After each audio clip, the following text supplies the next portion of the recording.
Voilà, donc je commence l'enregistrement pour ce 20e webinaire des rendez-vous de la classe dehors, organisé par la Fabrique des communs pédagogiques, une association donc qui est entre autres en charge de l'organisation des rencontres de la classe dehors, qui auront lieu cette année pour la seconde fois à Marseille, du 14 au 17 mai pour les rencontres professionnelles, au parc du 26e centenaire.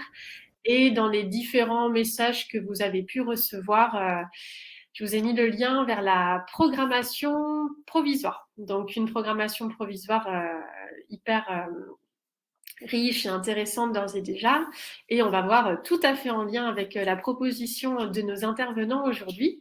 Avant de les présenter brièvement et de présenter leurs propos, donc on est dans le cadre d'une succession de webinaires destinés à faire monter en compétences les enseignants, les cadres de l'éducation nationale, les partenaires associatifs qui accompagnent les classes dehors.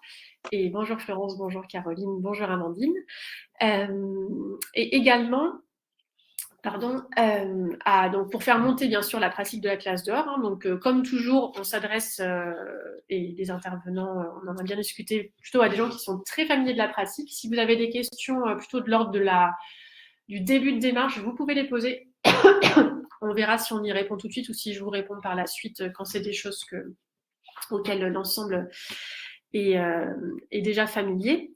Donc le webinaire d'aujourd'hui se déroulera en deux temps. Un temps de présentation par Alexiane Spanu et Julien Gadolet, et ensuite un temps de questions et d'échanges. Voilà, vous savez que à la Fabrique des camps pédagogiques, on laisse une large place à la rencontre, et donc on laissera comme ça la moitié du temps pour toutes vos questions que vous pouvez noter au fur et à mesure dans le chat, et qu'on reprendra à la fin. Et si vous avez envie de les poser à voix haute, c'est possible aussi.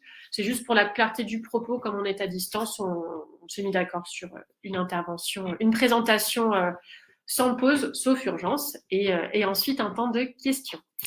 Voilà, donc très contente aujourd'hui d'accueillir Alexiane Spanu et Julien Gadolet pour cette intervention consacrée à un sujet, est-ce qu'on pourrait dire que c'est le sujet le plus important de la classe dehors? Peut-être. En tout cas, qui, de mon point de vue, pour avoir un peu le nez dedans et les pieds dans la gadoue avec les enfants, qui n'a sûrement pas la place qu'ils devraient avoir pour le moment, hein, c'est temporaire, puisque si on devait faire le parallèle entre l'évolution de la forme scolaire en général et celle de la classe dehors, on pourrait se dire qu'il y a un temps d'acculturation, de montée de la pratique, et qu'ensuite, le fait de s'adresser à tous, puisque c'est bien de ça dont il va être question, arrive peut-être un peu dans un second temps, mais au moment où la pratique est déjà un peu sécure pour les enseignants et ceux qui sont déjà lancés.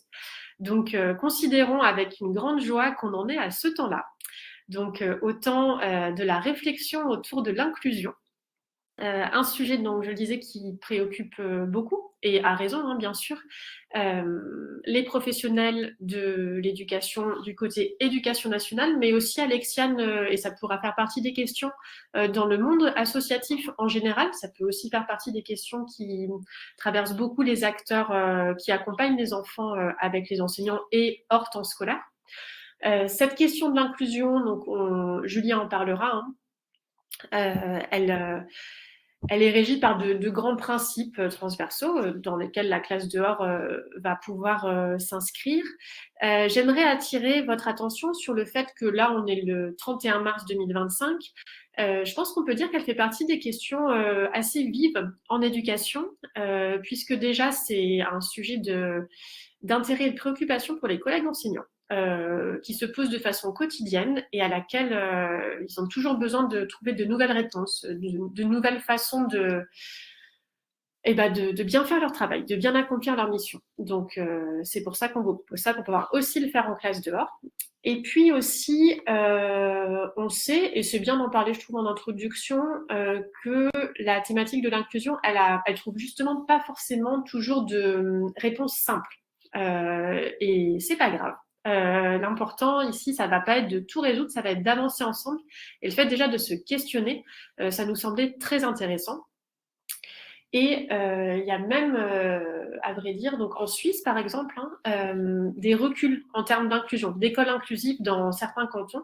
Donc on voit que si c'est pas une question qu'on prend à bras le corps, on a aussi un risque que l'école inclusive ne parvienne pas à trouver ses marques. Donc on trouve ça très important d'en parler aujourd'hui, puisque la pratique de la classe dehors se développe.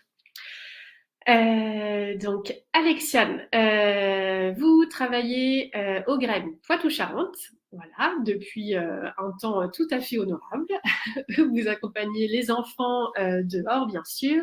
Le Graines Poitou-Charentes, c'était un des grands partenaires des premières rencontres de la classe dehors de Poitiers. Donc merci déjà pour ça, d'avoir accompagné l'asso à ce titre. C'est aussi un groupe de travail extrêmement actif. Vous faites partie des anciens de la classe dehors. Donc voilà, bravo pour ça aussi. Vous serez à Marseille où vous proposerez un atelier sur inclusion et classe dehors. Donc on l'a aussi abordé avant. On n'est pas en train ici de faire l'atelier en façon accélérée. Disons que c'est une introduction. Voilà, si le sujet vous intéresse, vous pourrez venir l'approfondir à Marseille auprès d'Alexiane et Robin. C'est ça, Robin? Un de vos collègues. Donc Alexiane, merci beaucoup pour votre présence aujourd'hui et pour avoir répondu positivement, parce qu'on sait qu'on est tous très occupés au printemps quand les petites fleurs sortent. Et ensuite Julien, qui nous fait le grand plaisir de vous accompagner, qui est conseiller pédagogique à la DSDEN 79, donc à Niort, dans les Deux-Sèvres, et avec qui vous avez travaillé dans le cadre d'un projet que vous allez nous raconter. Donc, Julien est conseiller pédagogique, il a été enseignant à l'école élémentaire pendant longtemps, directeur d'école, donc c'est bien, comme ça on aura un peu toutes les facettes du métier, et aujourd'hui il s'occupe plus particulièrement des questions d'inclusion donc au sein de la DSDEN des Deux-Sèvres. Et ben, je pense qu'il est temps pour moi de vous laisser la parole, puisque c'est vous et pas moi qui sont venus écouter le public d'aujourd'hui. Donc, merci à tous à nouveau d'être là. N'hésitez pas à vous présenter dans le chat, à nous dire d'où vous nous écoutez et ce que vous faites dans la vie. C'est toujours super intéressant d'avoir ce retour-là de votre part. Et je laisse Alexiane et Julien nous raconter tout ce qu'ils ont à nous dire sur inclusion et classe dehors pendant les 20 minutes qui viennent. Merci beaucoup. Bonne écoute. Merci à vous. Alors, on a préparé un petit support, donc j'espère que vous pouvez le voir. Je vais le mettre. Voilà. Donc, merci beaucoup. Excusez-moi, vous pouvez tous le mettre en plus plein écran si vous le souhaitez. Voilà, c'est soit vous voyez Alexis en même temps, soit. Et je ne vous coupe plus. Ça marche. Donc, merci beaucoup. Je suis très heureuse de pouvoir partager avec Julien voilà, l'expérience qu'on a menée autour de l'inclusion et de la classe dehors. Sur la première diapo, vous voyez où on est. On est dans la grande région Nouvelle-Aquitaine et dans l'académie de Poitiers. Donc, le Graines Poitou-Charentes, peut-être juste pour resituer, c'est une association d'éducation à l'environnement, une tête de réseau d'éducation à l'environnement. Et donc, on vous parle tous les deux aujourd'hui au titre d'un groupe partenarial qui s'appelle le groupe départemental Classe dehors 79. Donc 79, c'est pour le département des Deux-Sèvres, qui a été fondé en 2020 par l'éducation nationale en 79 et qui est partenarial depuis son origine. Donc, nous avons des conseillers pédagogiques départementaux et des circonscriptions de différentes disciplines et des acteurs associatifs. Donc, nous sommes 4 associations des réseaux CPIE, France Nature Environnement et donc du Graines. Alors, on est, Laure l'indiquait en introduction, comment on arrive à cette question de l'inclusion. Donc, tout d'abord, on a effectivement commencé à s'intéresser à la classe dehors, à comment l'accompagner. Et notamment, on a démarré ces actions d'ateliers, de formation en 2017 autour du lancement d'une dynamique sortir locale. Donc, la dynamique sortir, elle a été fondée par notre réseau national en 2008 autour du partage du constat que les pratiques éducatives en extérieur étaient en diminution et que ça nous paraissait très inquiétant et que donc il y avait des choses à faire pour redynamiser ces pratiques pédagogiques. Donc nous on a lancé ça avec un petit peu un peu de délai sur notre territoire et c'est comme ça qu'on a commencé à travailler autour de la classe dehors. on s'est engagé dans une recherche-action participative Grandir avec la nature en 2018 et c'est à ces moments-là, ces premiers moments-là, que les enseignantes engagées dans la recherche nous ont partagé voilà, des premiers effets sur des enfants justement qui avaient des besoins particuliers et elles observaient que c'était voilà, que ça avait l'air d'être vraiment intéressant pour eux. Donc, c'était encore assez informel à ce moment-là. Donc, comme je vous l'ai dit, le groupe départemental Classe dehors, il a été créé en 2020, à la sortie du confinement. Et en 2021, nous avons eu la chance de pouvoir proposer une première formation de formateurs sur la classe dehors pour l'ensemble des formateurs du département des Deux-Sèvres. Donc, c'est une formation qu'on a réalisée dehors, bien évidemment. Et c'est à ce moment-là qu'on a rencontré Julien, qui a participé à cette formation et qui, à l'issue de la formation, nous a demandé s'il pouvait rejoindre notre groupe départemental. Et donc, avec joie, nous l'avons accueilli. On est vraiment dans une dynamique de travail en commun, de mettre en lien nos compétences, nos expériences. Et donc, c'est à partir de ce moment-là qu'on a vraiment commencé à réfléchir sur comment on pouvait travailler pour des enseignants spécialisés et des enseignants généralistes autour de la classe dehors. Notre premier travail, il a été de concevoir une fiche santé et classe dehors, que vous verrez dans les ressources après. Et puis, donc, en 2022-2023, puis 2023-2024, nous avons co-conçu des formations autour de l'inclusion et de la classe dehors, ainsi qu'accompagner des accompagnateurs à l'aide à la scolarité, donc les classes contrats locaux d'aide à la scolarité dehors. Et donc, c'est de cette expérience-là dont on va vous partager. Alors, pourquoi on voulait vous donner quelques éléments, quand même, quelques repères. Pourquoi on s'est engagé dans cette action autour de l'inclusion. Donc, depuis 10 ans, les études PISA montrent une aggravation des inégalités sociales dans l'école française. Et notamment, donc en 2012, les élèves des établissements les plus défavorisés ne maîtrisaient que 35% des compétences attendues en français en fin de troisième, alors qu'en 2007, on était à 60%. Également, les élèves, en parallèle, les élèves des établissements les plus favorisés maîtrisent au moins 80% des compétences requises. Donc voilà, c'est des éléments qui nous font dire qu'on a un rôle à jouer pour essayer d'atténuer cette aggravation des inégalités sociales. Et puis, également, on observe une augmentation importante du nombre d'enfants scolarisés entre 2 et 11 ans qui sont porteurs de troubles intellectuels et cognitifs pour plus de 24%, troubles du psychisme pour plus de 54%, troubles du langage pour plus de 94%. Donc, c'est des chiffres qui sont quand même assez alarmants. Et donc, en 2024, on a 3,8% des enfants scolarisés en milieu ordinaire qui sont en situation de handicap. Donc, ça représente 471 000 enfants et ils étaient 117 000 en 2012. Voilà, donc ça, c'était les éléments de contexte, en fait, qui font qu'on inscrit notre action pour essayer de faire avancer les choses. Et donc, je vais te passer la parole, Julien, pour la suite. Merci, Alexiane. Bonjour à toutes, bonjour à tous. Oui, effectivement, comme Laure a pu l'avancer dans son introduction, la question de l'inclusion, ça crée énormément de tensions pour pouvoir accueillir tous ces élèves et envisager ce projet. Et je rebondirais sur Laure insistait sur le fait qu'il y a nécessité à se questionner et peut-être que on a des représentations sur une société inclusive où tout le monde serait effectivement accueilli sur des lieux de droit commun. Et bien évidemment, non, ce n'est pas le tout inclusif, mais une société inclusive implique forcément, à certains moments, en fait, l'accueil de besoins vraiment spécifiques. Malgré tout, nous pouvons engager une réflexion sur comment rendre ces espaces communs les plus accessibles possibles. Et donc, je voulais partager avec vous 2 éléments théoriques et je vous demanderai peut-être de vous questionner en même temps sur en quoi la classe dehors répond en fait à ces éléments théoriques. Donc, je vais pas revenir sur la conception universelle des apprentissages, mais on pourrait y revenir. Mais je vais revenir sur 2 études. La première, qui a été réalisée par France Stratégie. France Stratégie, c'est des équipes de chercheurs indépendants que le gouvernement sollicite sur différents sujets, tels que par exemple l'économie agroalimentaire, le vieillissement de la population.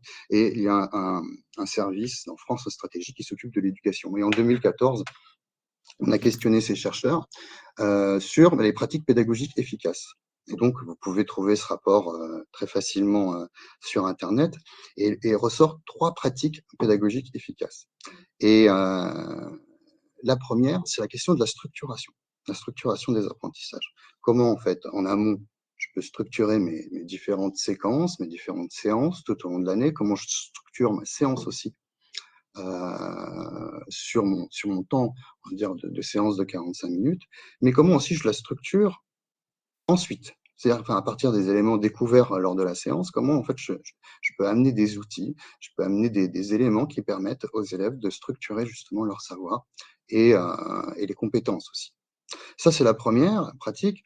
La deuxième, c'est la question de l'explicitation. Donc, on en parle beaucoup. On parle beaucoup de clarté, la clarté de l'enseignant, la clarté des stratégies mobilisables, la clarté des compétences à mobiliser, et la clarté en fait de l'objectif, de qu'est-ce qu'on sait faire à la fin de cette séance.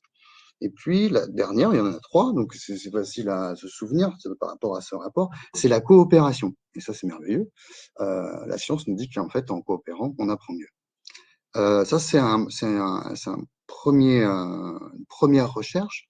Et puis, une deuxième recherche que j'ai envie de partager avec vous, que vous connaissez sûrement, c'est les travaux de John Hattie. John Hattie, qui est néo-zélandais, mais qui a un laboratoire en Australie, a concaténé 80 000 études internationales sur les sciences cognitives et sur les sciences de l'éducation, ce qui représente un échantillon de 300 millions d'élèves et étudiants. Alors, bien évidemment, sur ces 80 000 études, la taille des échantillons est différente. Les questions aussi sont à aborder différemment.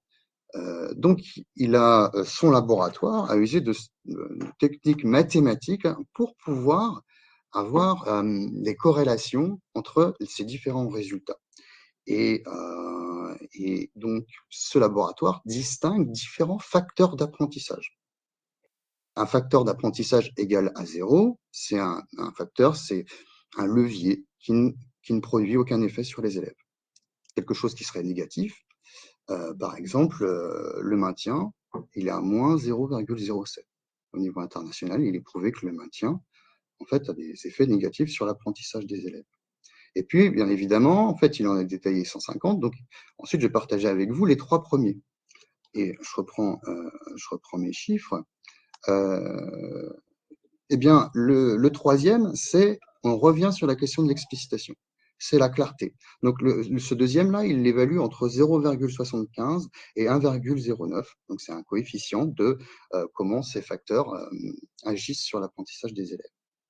Ensuite, le deuxième, c'est la visibilité des résultats de l'élève. Là, je vais expliciter un petit peu.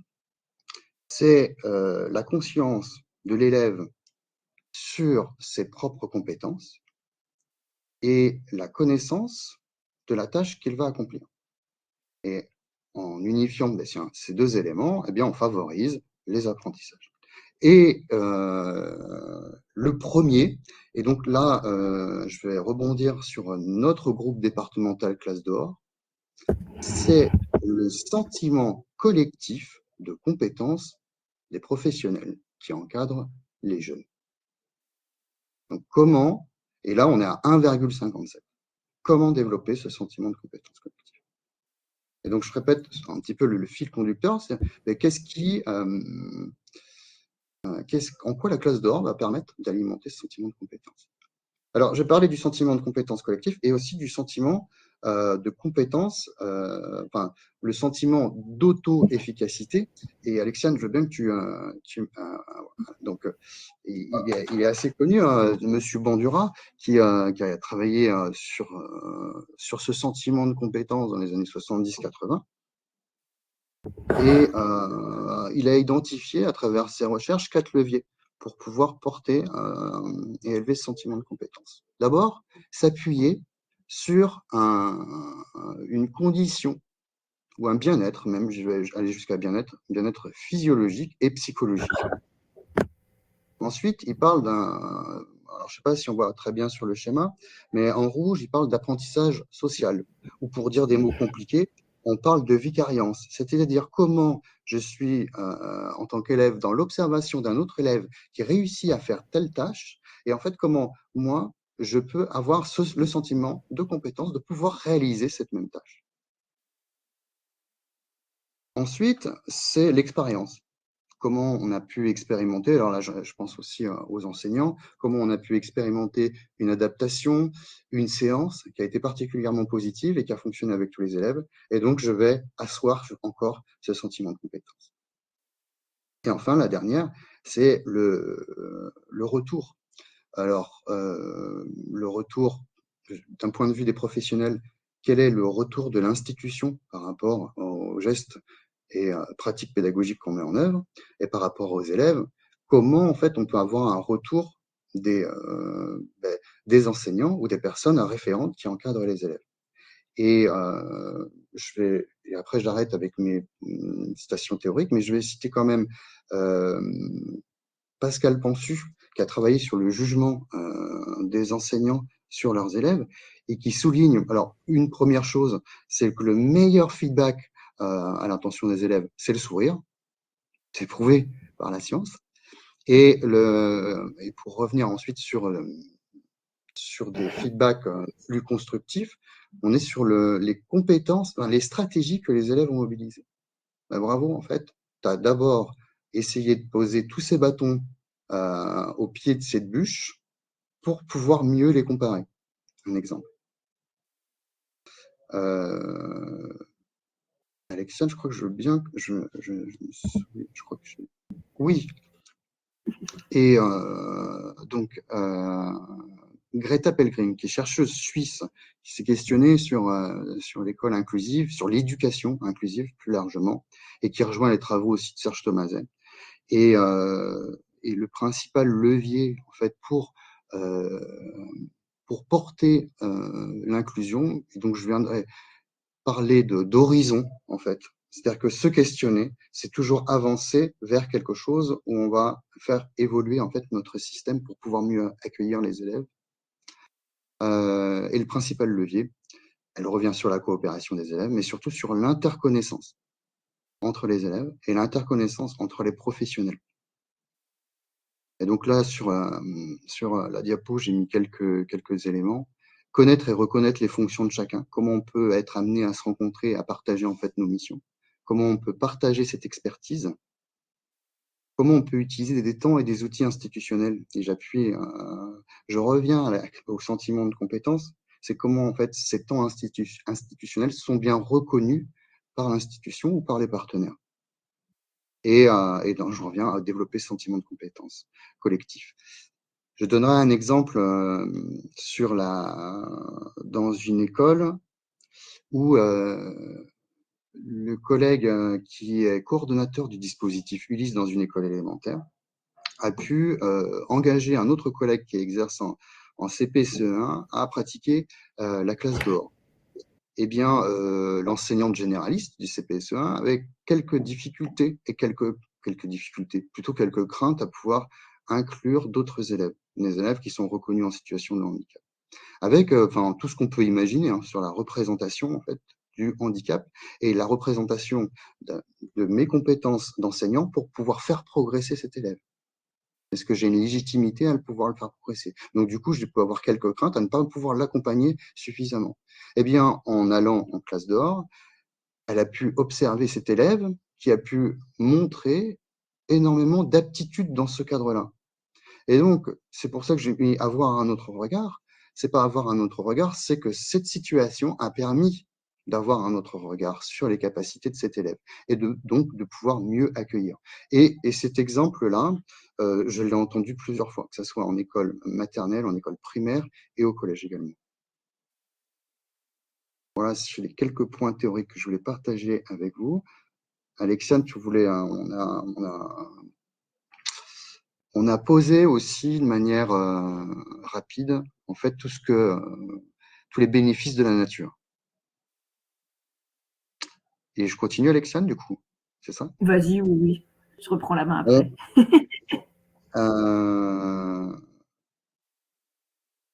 Je vais parler de moi. En fait, moi, j'ai été très partant pour participer à ce groupe départemental classe dehors parce que j'étais enseignant spécialisé. Et j'accompagnais les élèves qui présentaient des difficultés et des troubles du comportement en maternelle et en élémentaire. Et je m'appuyais sur le corps et sur la sensorialité.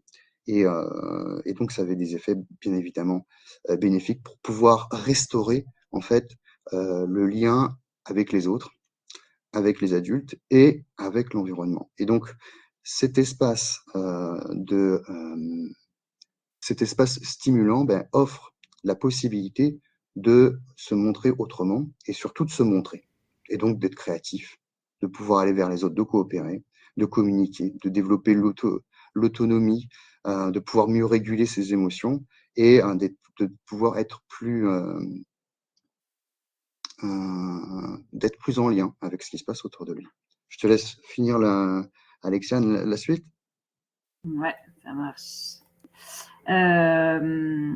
Donc c'est vrai que là on vous a mis plusieurs sources voilà, de recherche, hein. Tu as illustré avec ce que toi tu vivais, mais du coup c'est aussi étayé par de nombreuses recherches internationales. Il y a un nouveau livre aussi, j'en parlais là, qui vient de sortir sur les bienfaits de l'enseignement à plein ouvert et à plein air, pardon. Et notamment effectivement la concentration aussi, c'est vraiment voilà, être dehors en fait, ça permet. Ce qui est intéressant, c'est que ça développe la concentration sur le moment, mais également après. Donc par exemple quand on revient en classe, être donc dans la nature, ça aide à la gestion du stress. Donc c'est vrai qu'il y a beaucoup d'effets positifs sur la santé, à la fois santé physique et santé mentale. Donc ça permet aussi d'aider à absorber les effets des événements difficiles de la vie. Ça renforce l'estime de soi et améliore le bien-être. Et donc, c'est vrai que tous ces éléments-là, eh bien, ça nous paraissait être des leviers très importants pour pouvoir accueillir tous les enfants. Hop. Alors, je vais vous parler un petit peu plus de ce qu'on a mené comme expérience en termes de formation. Et donc, je suis désolée, je suis obligée de ne pas voir les têtes de mes collègues quand je projette le diaporama, ce qui n'est pas hyper confortable. Donc, on a mené pendant 2 ans. Il reste environ 5 minutes. Il reste environ 5 minutes, mais nous, on voit très bien. Donc, pas de problème. Ça va être parfait pour le temps. Donc, on a mené donc, durant 2 années une formation sur la classe dehors. Donc, pour cela, on a été accueillis dans un IME de notre territoire, l'IME de Vilaine, qui, bon, on l'avait pas choisi voilà, pour rien, parce qu'il y a un espace vraiment hyper intéressant avec un petit bois juste à proximité de l'IME. Donc, c'est là qu'on a pu réaliser l'essentiel de notre formation. Et donc, ce qu'on a souhaité proposer, c'était que les enseignants puissent vivre donc, des situations d'enseignement dehors et ensuite d'avoir un temps d'analyse de ces situations vécues, donc à la fois avec des éclairages théoriques et également des analyses et des échanges entre pairs. Donc, on avait des enseignants spécialisés qui venaient voilà, d'établissements très différents, donc soit qui étaient sur des dispositifs Ulysse, soit qui intervenaient voilà, dans des IME ou bien dans des SECPA. Voilà, donc c'était très, très varié sur leur situation d'enseignement. Et donc, sur la première année, donc, ce qui était super, c'est qu'on a pu à chaque fois proposer ces formations sur du temps scolaire remplacé. Donc, on a vraiment profité de ces moments-là qui sont de plus en plus rares. Donc, sur la première année, on a eu 3 sessions de 3 heures avec uniquement des enseignants spécialisés. Et sur l'année 2, pour aller plus loin, on avait proposé aux enseignants spécialisés d'inviter des enseignants généralistes qui étaient en projet d'inclusion avec eux. Donc, sur la première année, on leur a proposé de travailler, tu le disais tout à l'heure, Julien, autour d'activités sensorielles et évidemment autour des enjeux du dehors. On a réfléchi aussi sur le dehors au service des fondamentaux et également, on avait amorcé les premières réflexions sur justement l'inclusion, l'enseignement dehors comme levier de l'inclusion. Et puis, on a mis aussi les enseignants en situation en se disant, voilà, si vous êtes là dans la nature, vous n'avez pas apporté forcément de matériel, qu'est-ce que vous pouvez construire comme activité sans matériel? Et c'est vrai que quand on démarre, parfois on a envie de se rassurer en amenant beaucoup de choses. Et là, donc, on leur a proposé de ce petit challenge de créer des choses avec ce qu'il y avait déjà dans la nature. Et donc, voilà, il y avait plein de propositions. Et puis pour la deuxième année, donc là, on a eu un temps un petit peu plus long, donc on était aussi très contents de ça. On a eu 2 sessions de 3 heures, puis une journée entière, une session de 6 heures. Et donc là, on a travaillé donc on a beaucoup travaillé autour de la question de la connaissance, de l'interconnaissance, de la reconnaissance. Julien évoquait tout à l'heure le changement de regard qui peut se passer dehors. Et donc, voilà, on a fini un petit peu cette thématique avec la question de l'identité, des traces et indices, des empreintes, en faisant des parallèles avec ce qui se passe dans la nature, les traces qu'on peut observer, puis les traces que nous-mêmes, nous pouvons laisser en tant qu'humains. La coopération avec voilà des petits jeux coopératifs et puis voilà un petit parallèle entre la symbiose qui peut se passer dans le milieu naturel et les lichens, avec une découverte aussi des lichens. Et puis sur la dernière séance, on a travaillé autour de la complémentarité des 4 éléments, du sentiment de compétence dont Julien a déjà parlé, et également du jeu libre. Et puis, on avait envie de vous partager des recueils de paroles d'enseignants spécialisés, voilà, qu'on a recueillis notamment pour faire une fiche ressources sur l'inclusion et la classe dehors. Donc, que recherchez-vous pour vos élèves avec la classe dehors? Donc, voilà certaines de leurs réponses. Une approche différente et moins scolaire des apprentissages pour des jeunes qui ont des difficultés à se retrouver sur une chaise pendant plusieurs heures. Un autre enseignant qui nous dit encourager l'entraide et la coopération, l'écoute, créer du lien entre l'enseignant et l'élève, communication davantage informelle, valoriser les compétences des élèves dans un contexte hors les murs, travailler l'inclusion en faisant école dehors avec d'autres classes, CP, CE1, CE1, CE2, comprendre le monde à travers des rencontres hors les murs de l'école, reprendre contact avec la nature et mobiliser la nature comme médiateur de la relation. Apprendre dans des situations authentiques en étant actif, favoriser l'envie d'apprendre et susciter l'intérêt, chercher, trouver, utiliser plus le corps et les sens pour apprendre, pouvoir s'exprimer plus librement, découvrir pour certains la vie à l'extérieur de l'école. Donc on a, après ces expériences de formation ensemble qu'on a co-conçues, on a aussi souhaité proposer des ressources. Donc la première qu'on a faite, c'est la fiche santé et classe dehors. Vous pourrez retrouver en ligne à la fois sur le site du Graine Poitou-Charentes et le site pédagogique de l'ADSDN 79. Et puis voilà, la toute dernière fiche qui est sortie en début d'année 2025, c'est notre fiche inclusion et classe dehors, dans laquelle voilà, vous retrouverez des chiffres clés et des éléments pour faire classe dehors dans une perspective d'inclusion. On a des vidéos également qui vont bientôt sortir. Voilà, et donc je ne sais pas si tu voulais poursuivre et terminer, Julien, sur les adaptations.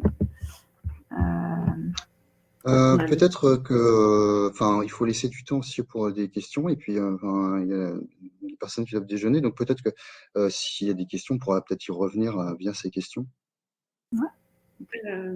Comme vous préférez. On peut revenir, brièvement, on pourra peut-être préciser ce que vous entendiez par la conception universelle d'apprentissage, ce genre de choses après dans les questions. Déjà, merci beaucoup, y compris pour toutes les ressources que vous avez présentées. Le diaporama d'aujourd'hui sera aussi transmis aux participants, ainsi que la bibliographie. Ça, on s'en occupe derrière, mais c'est très riche et on voit que c'est vraiment un sujet en plus très dynamique en termes de recherche. Donc, pour tous les collègues qui souhaiteraient monter des programmes de recherche-action avec des acteurs universitaires ou de laboratoires scientifiques autour de chez eux, je pense que c'est des expériences tout à fait transposables à d'autres territoires. Et ça fait partie, on voit bien, de l'effort de publication. Ça fait pas longtemps que vous avez mené ces travaux-là, donc merci beaucoup de les mettre à disposition du plus grand nombre aussi vite, c'est précieux. Voilà, donc merci pour ça, merci pour les propos très clairs et y compris Julien pour les renvois aux différentes écoles de pensée représentées par des chercheurs. C'est très important pour pouvoir après revenir dans le cadre de sa propre pratique sur ces thématiques-là. Est-ce que pour commencer, Caroline, vous souhaitez prendre la parole? Parce que Caroline a posé dans le chat une question qui, en tant que non-professionnelle de l'inclusion, pour le moment, me revient très souvent aux oreilles. Donc, j'imagine que pour vous, ce sera… Caroline, si vous voulez allumer votre micro et votre caméra, sinon je lis votre question, comme vous préférez. Caroline est en train d'écrire. Voilà. Ok, je vais la lire pour que ça reste dynamique. Donc, pardon. Ah, Caroline n'arrive pas à activer son micro. Donc, Caroline, je lis votre question. Et vous pourrez bien sûr compléter si vous retrouvez votre micro. Normalement, il est quelque part en bas à gauche. Oui, hop, merci, très bien. Alors, donc Caroline accompagne, il faut que je retrouve la question maintenant. Oui, c'est ça. Accompagne une classe dehors, une classe CE1, CE2, qui compte parmi ses élèves un élève TDAH. Et elle nous précise qu'il vit très mal ses temps en plein air parce que le manque de repères habituels fournis par la classe l'angoisse beaucoup, il devient agressif et comme cette situation n'a pas trouvé de solution, on va dire, pour continuer à l'amener dehors, l'enseignante qui s'est concertée avec l'élève et sa famille a choisi de ne plus l'amener à l'extérieur pour, nous dit Caroline, la sécurité de tous. Voilà. Qu'est-ce que cette situation vous évoque? Est-ce que vous l'avez déjà rencontrée? Est-ce que c'est quelque chose qui revient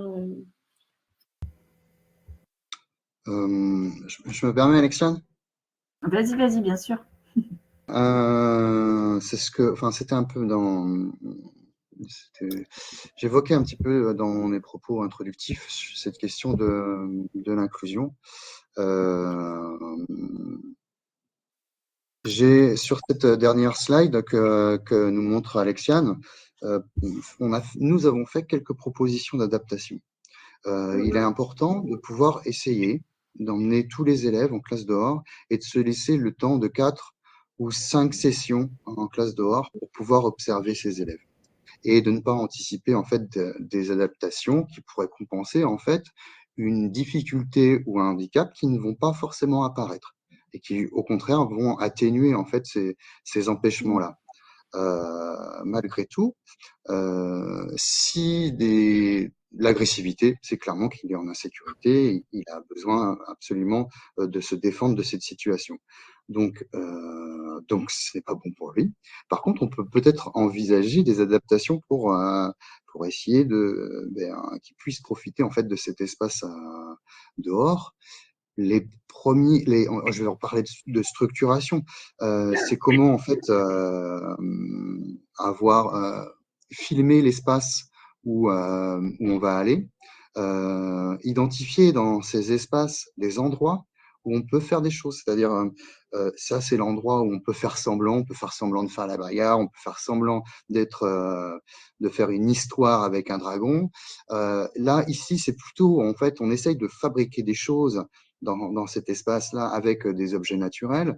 Alors, je parle de situations où on est dans du jeu libre ou d'identifier un autre espace où là, on peut se poser et personne ne peut entrer dans cet espace parce que ça peut être aussi un espace individuel. Avoir ces différents espaces, ça va lui permettre, peut-être pour lui, mais c'est une proposition, mais comme à chaque fois, en fait, en termes d'adaptation, il faut toujours se donner le temps de 3 ou 4 semaines pour vérifier si bien, ça fonctionne et d'être attentif à l'évolution en fait des manifestations parce que parfois ces élèves ont du mal à exprimer justement leur insécurité ou leur mal-être.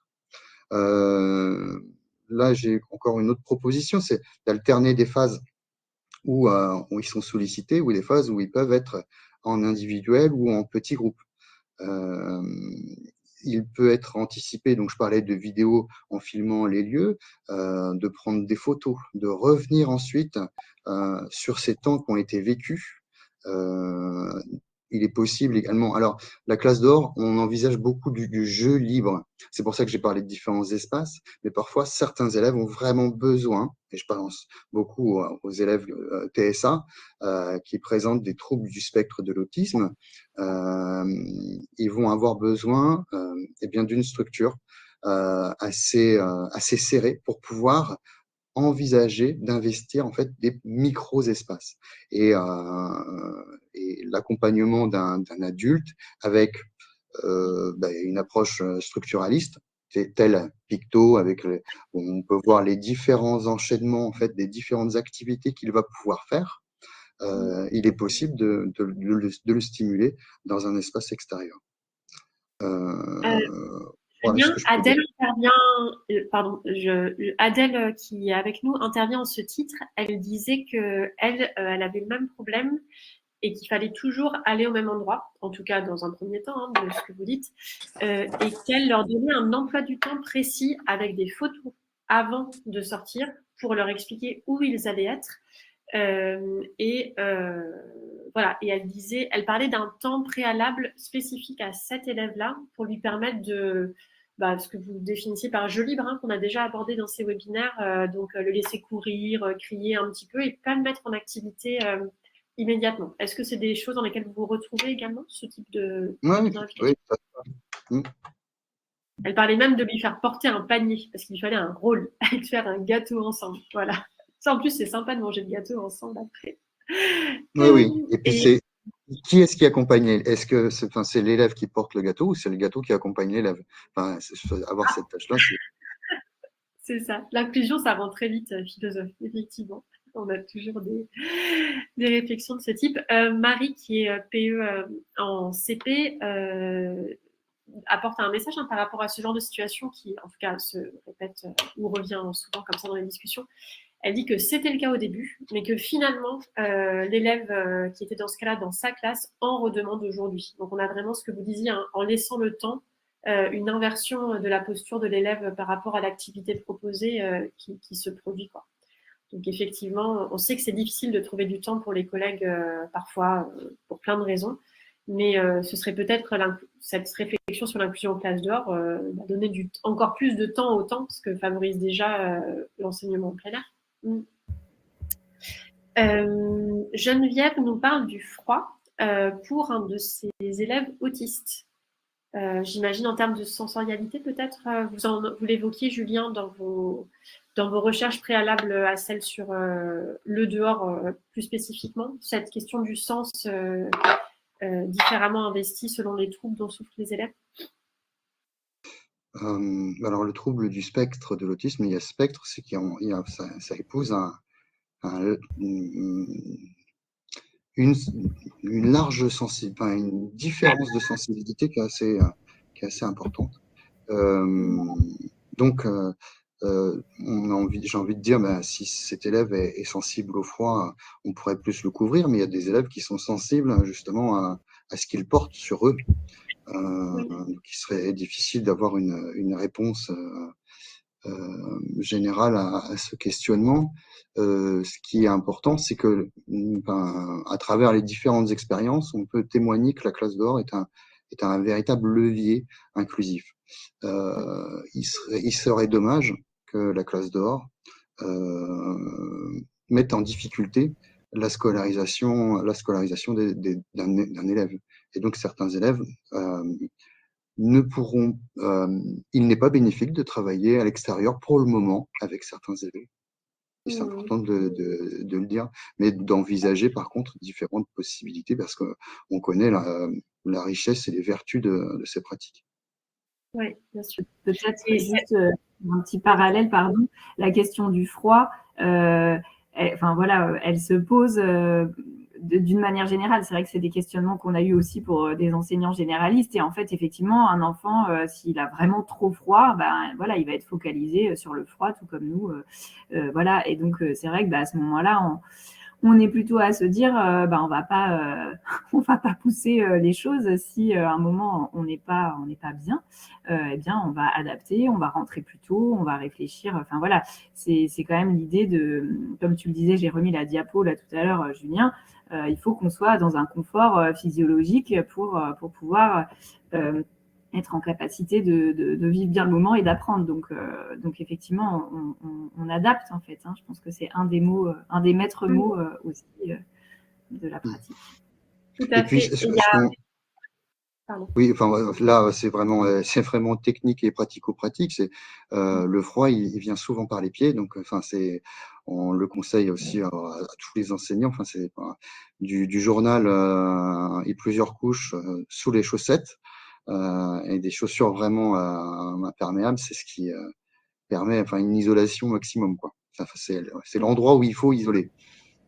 Tout à fait. Et en vous écoutant, le mot de vulnérabilité me venait à l'esprit, puisque c'est cette un peu gestion de la vulnérabilité des élèves qu'on travaille en inclusion. Et je pensais notamment à la vulnérabilité, alors ici, non pas liée à des troubles médicaux, mais à la vulnérabilité économique, et pour être sorti avec des élèves dans des zones où les élèves étaient très pauvres, en fait, en situation de grande précarité. Il s'avérait que la question du froid était centrale, puisqu'on était avec des enfants qui vivaient chez eux dans des situations de précarité énergétique extrême. Et donc, il y avait très froid la nuit, le matin, et qui venaient à l'école pour se réchauffer. Et à ce titre, nous, il y avait des fois où on ne sortait pas parce qu'il faisait trop froid et parce qu'on se disait que tant qu'on n'avait pas de matériel adéquat à leur proposer, parce qu'on voit souvent ces photos de petits enfants québécois qui sont en train de jouer dans la cour avec de la neige, tout ça. Mais c'est vrai qu'ils ont l'équipement nécessaire. Ça pourrait peut-être faire partie des revendications d'équipe aussi. On l'avait fait, nous, pour des bottes pour aller au potager, mais pourquoi pas des combinaisons ou des choses pas bien chaudes, quoi, pour voilà, une petite. Pardon, je me permettais d'aborder le fait que ça pouvait aussi se poser pour des enfants qui juste n'ont pas les moyens de se chauffer correctement et qu'on stocke le chaud. Caroline vous remercie beaucoup parce que pour elle, ça l'aide bien. Effectivement, pardon. Donc, prendre le temps pour les repères, c'était ça. Et voilà. Et donc, Adèle intervenait justement sur le fait qu'elle a fait acheter à l'école des vêtements imperméables et des grosses chaussettes. Donc, ça, c'est chouette.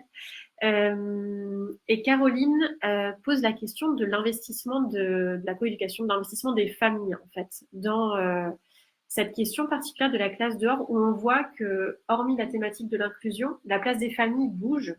Est-ce que dans cette perspective inclusive où la place des familles est particulière, vous avez comme ça des réflexions sur les parents, en fait, qui soient accompagnateurs ou qui soient prescripteurs des conduites à tenir avec leurs enfants en classe dehors plus particulièrement? Est-ce que ça change quelque chose dans le rapport aux familles, le fait de ces familles-là, d'élèves à besoins éducatifs particuliers, le fait de sortir, est-ce que vous avez remarqué des permanences? Et alors, je vais pas l'associer forcément aux pratiques pédagogiques de la classe dehors, mais forcément, quand on est parent d'un enfant qui présente un handicap ou qui peut se retrouver en situation de handicap ou qui est en difficulté dans certaines situations, c'est un parent qui va s'inquiéter plus. Et quand on s'inquiète, on a besoin de connaître. Et donc, ça va demander, je pense, plus d'explicitation auprès de l'enseignant, peut-être vraiment aussi d'être présent, mais pas forcément tout le temps. Voilà. Toujours, on mesure toujours, en fait, en quoi. On parlait d'interconnaissance de professionnels. Quand on reconnaît les missions de chacun, on peut envisager une relation de confiance. Et quand on envisage une relation de confiance, on peut autoriser un autre que moi, parent, un autre professionnel pour s'occuper de mon enfant. Donc peut-être qu'il y a besoin de plus d'explicitation et donc aussi de donner des exemples, mais ça serait là où je verrais peut-être une nuance par rapport à des élèves stéréotypés. Très bien. Merci Julien. Est-ce que Alexiane, en tant que, on va dire, représentante pour ce matin des accompagnants qui viennent du monde associatif, est-ce que pour vous, ça a nécessité des adaptations de votre posture ou bien un rapport différent avec les enseignants sur cette thématique spécifique de l'inclusion? Parce qu'il y a des gens qui bossent dans des assos qui nous écoutent ce midi. Est-ce que peut-être qu'on pourrait terminer par là En tout cas, voilà, la richesse de notre travail, c'est justement d'être dans un groupe partenarial avec des compétences différentes. Et donc, on a vraiment pris le temps avec Julien. Julien, ça a été notre passeur, quoi, de s'acculturer, de mieux. Alors voilà, on avait les uns et les autres des connaissances différentes parce qu'effectivement, il y a des associations qui interviennent déjà dans certains dispositifs, mais donc on a pris le temps de connaître mieux les dispositifs déjà existants pour pouvoir mieux conseiller aussi les enseignants, mieux connaître les besoins. Enfin, en fait, on a pris le temps et on est encore, et c'est encore le cas, je dirais, de comprendre. Moi, je dirais souvent, c'est d'être à l'écoute le plus possible, en fait, d'essayer de comprendre ce qui peut poser question, problème, réfléchir ensemble, aller solliciter des gens qui connaissent un peu. Voilà, donc c'est un peu cette démarche-là. Voilà, tout Toujours cette simplement. idée d'interconnaissance, de rencontre avec les autres acteurs. Merci beaucoup, Alexiane. Et je ne sais pas, c'est peut-être une question pour Julien pour terminer.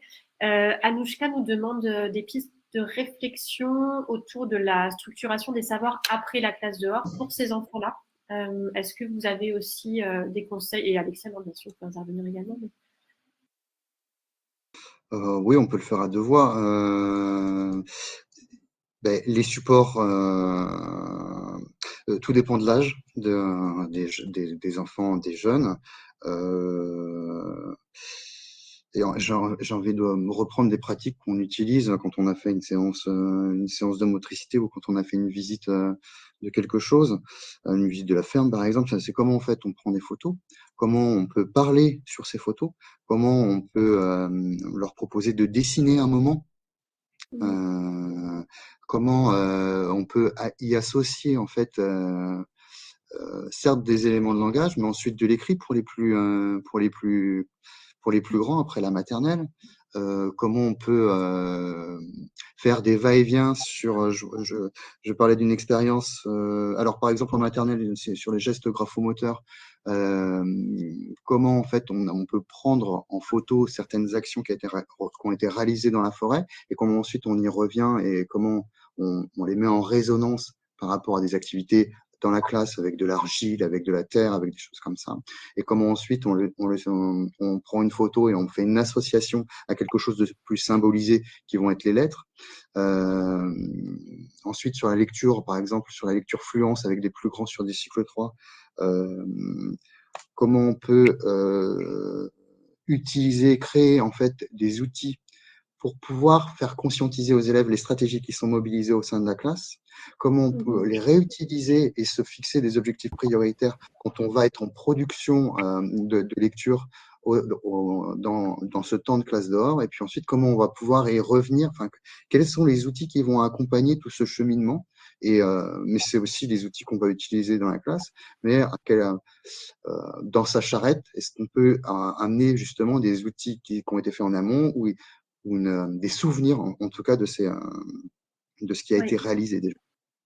Ouais, merci Julien. Et peut-être pour terminer, une question sur l'idée de prévoir des activités différenciées, justement, pour le dehors. Est-ce que c'est quelque chose que vous avez fait systématiquement quand les activités proposées aux autres élèves ne sont pas abordables ou vous avez dit que vous laissiez un peu le temps de l'observation et de voir comment ces enfants investissaient l'espace, mais peut-être pour conclure là-dessus, sur la différenciation pédagogique qu'apporte la classe dehors.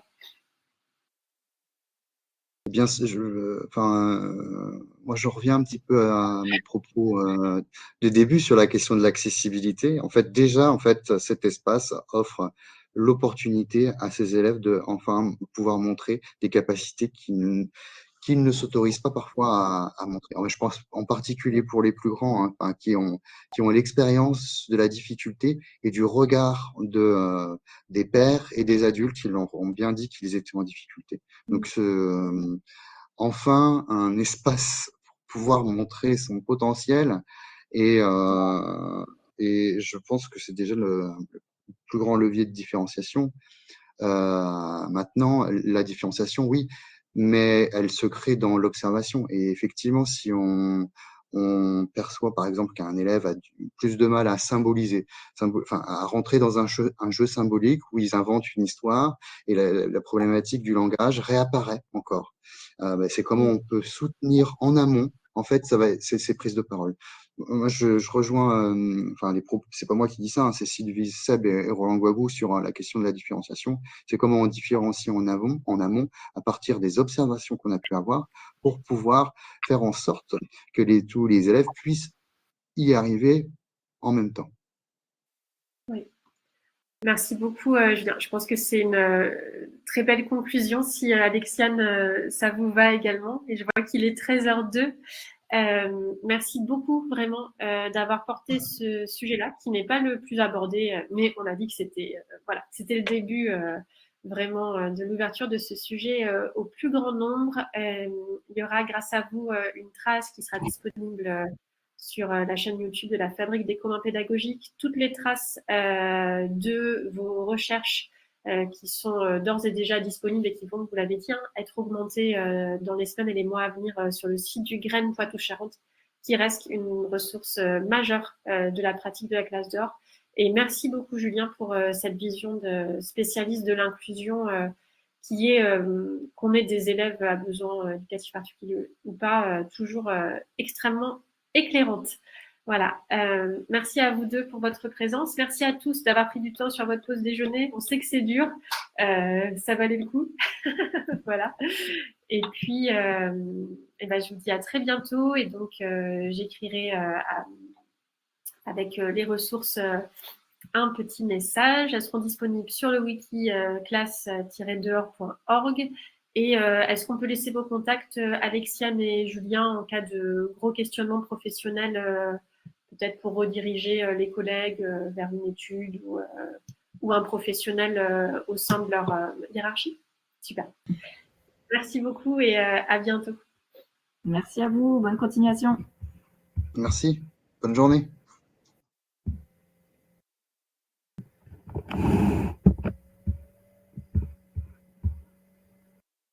Ah, pardon. Je coupe l'enregistrement.